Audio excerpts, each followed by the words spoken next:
नमस्कार शेतकरी मित्रांनो, तुमच्या सर्वांचं आपल्या माझी माहिती या यूट्यूब चॅनलवर स्वागत करतो.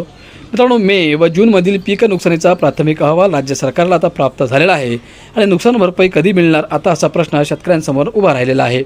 मित्रांनो, आता हा जो अहवाल आहे हा राज्य सरकारकडे प्राप्त झाल्यानंतर शेतकऱ्यांना कधीपर्यंत नुकसान भरपाई मिळेल, किती रक्कम मिळेल, संपूर्ण माहिती आजच्या या व्हिडिओच्या माध्यमातून आता आपण जाणून घेणार आहोत.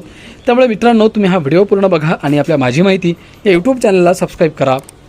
शेतकरी बांधवांनो, राज्यात मे आणि जून महिन्यात झालेल्या अवकाळी पाऊस, गारपीट आणि वादळी वाऱ्यामुळे शेती क्षेत्राला मोठा फटका बसला असून तब्बल 56,533 हेक्टर क्षेत्रावरील पिकांचे नुकसान झाल्याचा प्राथमिक अहवाल राज्य सरकारला प्राप्त झाला आहे. या नैसर्गिक आपत्तीचा फटका राज्यातील 24 जिल्ह्यांतील शेतकऱ्यांना बसला आहे. यात फळबाग, भाजीपाला आणि विविध हंगामी पिकांचा समावेश आहे.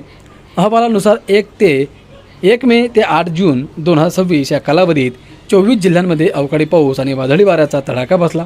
या कालावधीत एकूण 56,533 हेक्टर क्षेत्र बाधित झाले आहे. 1 जून ते 8 जून या 8 दिवसांच्या कालावधीतच 10 जिल्ह्यांमध्ये 17,932 हेक्टर क्षेत्रावरील पिकांचे नुकसान झाले. तर मेघमधील नुकसानग्रस्त क्षेत्र 40,215 इतके नोंदविण्यात आले आहेत.